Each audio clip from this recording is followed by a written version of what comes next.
ಜನ ತಗೊಳದ್ನೇ ದೊಡ್ಡದು ಏನು ದೊಡ್ಡ ಪ್ರಚಾರ ಮಾಡ್ಕೊಂಡು ತೋರಿಸ್ತಾವ್ರಲ್ಲ, ಅಲ್ಲಿ 580 ಎಕರೆನೋ ಏನೋ ಅಕ್ವೈರ್ ಮಾಡ್ಕೊಳ್ಳೋದಕ್ಕೆ ಮೊದಲನೇ ನೋಟಿಫಿಕೇಶನ್ ಇಶ್ಯೂ ಮಾಡೋರಲ್ಲ, ಬರೀ ನೆನ್ನೆ 7 ಜನಕ್ಕೆ ಯಾಕೆ ಕೊಟ್ಟರು ಚೆಕ್ನ? ಅದು ಶಾಸಕನ ಕಳಿಸಿ ಎಲ್ಲಾದ್ರೂ ಚೆಕ್ ಕೊಡೋದು ಉಂಟಾ?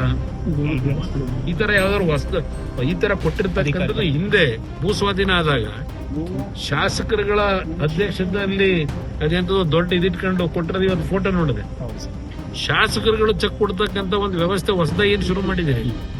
ಏನ್ ಶಾಸಕ ತಗೊಂಬಂದು ಮನೆಯಿಂದ ಕೊಡ್ತಾವ್ರ? ಸರ್ಕಾರದ ಅಧಿಕಾರಿಗಳು ಯಾವ ರೈತರುಗಳು ಭೂಮಿ ಕೊಡ್ಲಿಕ್ಕೆ ತಯಾರಾಗಿದ್ದಾರೆ, ಅಲ್ಲಿ ಜಿಲ್ಲಾಧಿಕಾರಿ ಕಚೇರಿನಲ್ಲೋ ಇಲ್ಲ ಭೂಸ್ವಾಧೀನದ ಒಂದು ಅಧಿಕಾರಿ ಏನಿರ್ತಾನೆ ಅವನ ಕಡೆಯಿಂದ ಇವೆಲ್ಲ ಆಗಬೇಕು. ಈಗ ಶಾಸಕರ ಕಳಿಸ್ಬಿಟ್ಟು 7 ಜನಕ್ಕೆ ಚೆಕ್ ಇಶ್ಯೂ ಮಾಡಿದೀವಿ ಅಂತ ಹೇಳಿದ್ದಾರೆ. ಅಲ್ಲಿರೋದು ಎಷ್ಟು ಜನ?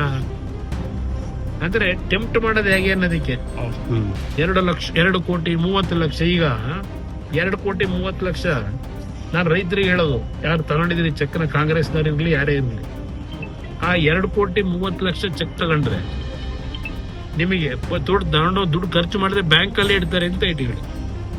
ಆ 2 ಕೋಟಿ 30 ಲಕ್ಷನ 20 ವರ್ಷಕ್ಕೆ ಅವ್ರಿಗೆ ಎಷ್ಟು ದುಡ್ಡು ಸಿಗಬಹುದು? ಬಡ್ಡಿ ಬ್ಯಾಂಕ್ ಅಲ್ಲಿ ಇಟ್ಟರೆ ಸರ್, ಇದನ್ನ FD ಗಿಟ್ಟು ಒಂದ್ 40 ಲಕ್ಷ 50 ಲಕ್ಷ ಸಿಗಬಹುದು.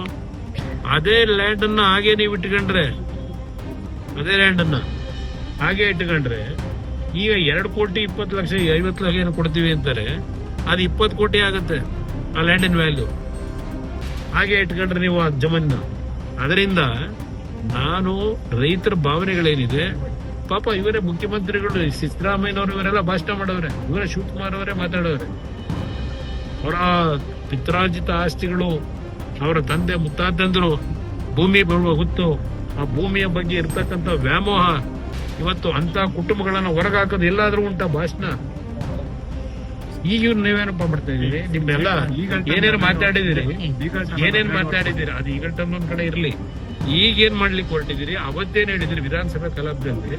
ಸ್ವಲ್ಪ ತರಿಸ್ಕೊಂಡು ನೋಡ್ಲಿ ಇವ್ರಿಗೆ.